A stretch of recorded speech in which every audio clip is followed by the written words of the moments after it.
estamos iniciando a nossa reta final do treinamento Conhecimentos Fundamentais de Pneus. Entramos no módulo 13, manutenção de pneus. E quando falamos em manutenção de pneus, é muito simples, é básico, é segurança. E por isso, vamos prestar atenção neste detalhe, porque vai ajudar vocês e muito a orientarem corretamente os seus clientes. Valeu, galera! Quando falamos em manutenção de pneus, a primeira coisa que vem na nossa cabeça é a calibragem, exatamente a pressão de ar. E esse realmente é um dos cuidados mais importantes que precisamos ter. Pressão de ar é segurança, gente, não é só vida útil dos pneus. Isso vai determinar o correto e perfeito funcionamento do pneu, bem como a sua vida útil. Pois uma pressão correta, pneu exatamente em contato com o solo. Pressão baixa, você já percebe uma distorção do pneu. E a pressão alta, a gente percebe o supertensionamento, fazendo com que haja uma incidência muito grande no centro da banda de rodagem.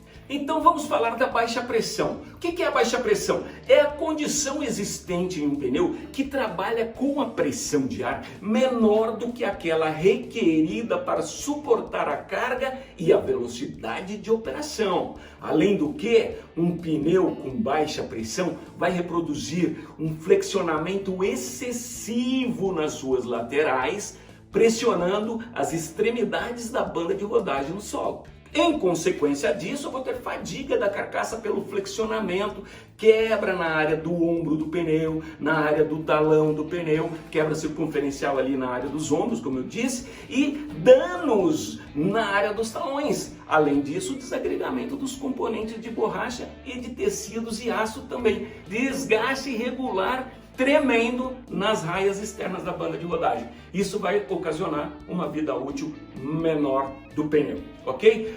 Vamos em frente falando agora da alta pressão. A alta pressão é uma condição também existente num pneu que trabalha com a pressão de ar maior do que aquela recomendada pelo fabricante do veículo ou aquela requerida, né, para suportar a carga e a velocidade de operação do veículo. Ela produz um supertensionamento da carcaça, ok? E isso vai ter uma incidência de ar no centro da banda de rodagem. É isso, e vai ocasionar o desgaste ali onde vai ter uma geração maior de calor e incidência de carga. As consequências disso é vulnerabilidade e a perfuração. Está supertensionado, um impacto, um prego, qualquer coisa, vai estar muito mais fácil de perfurar ali, porque vai romper os componentes, principalmente de tecido. Além disso, haverá quebras da carcaça. Esses impactos, arrancamentos, cortes vão gerar sérios problemas, rachadura nos sulcos do desenho, isso tudo gerando uma menor vida útil do pneu. E além do que,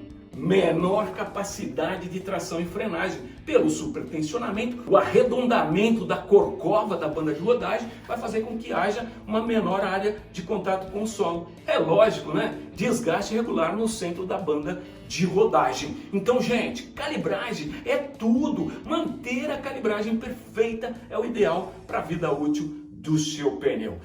Então, galera, a pressão correta, essa é a condição ideal para a operação de transporte de carga e velocidade. E a pressão tem influência direta na vida útil do pneu. Uma pressão correta vai produzir um flexionamento perfeito da carcaça. A banda de rodagem vai estar em pleno, ideal contato com o solo. E as forças internas do pneu vão estar agindo na mesma direção, fazendo com que o pneu tenha realmente o flexionamento ideal. Gente, para você ter uma ideia da influência da pressão na vida útil do pneu, se você tiver 100% da pressão indicada pelo fabricante, você vai ter 100% da vida útil do pneu. Ao passo que se você tiver 90% da pressão, você já tem uma perda de 5% da vida útil.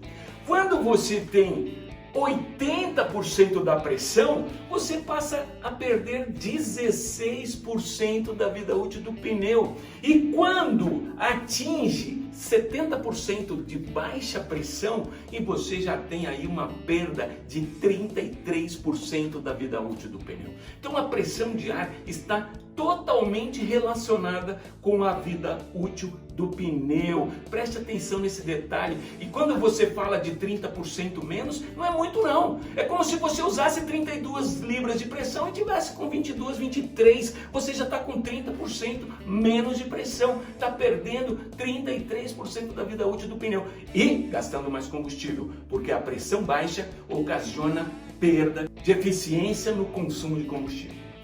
Gente, as recomendações de calibragem, quais são?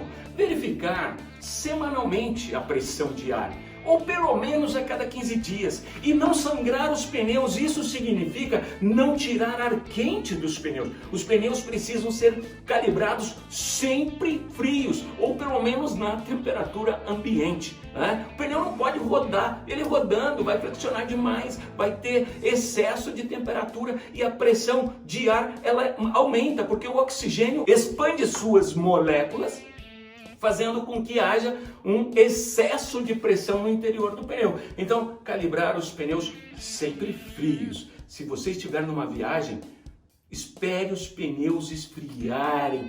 Vai tomar sua água, vai no sanitário e depois vai fazer a pressão. Se houver perda de pressão de ar, necessariamente investigar e corrigir a causa. Gente, pode verificar no posto de gasolina, mas na hora de corrigir a causa, procure uma empresa que faça o serviço adequado. Porque se está perdendo pressão de ar, nós precisamos entender o que está acontecendo. Poderá ter conserto ou não, e aí tem que trocar o pneu.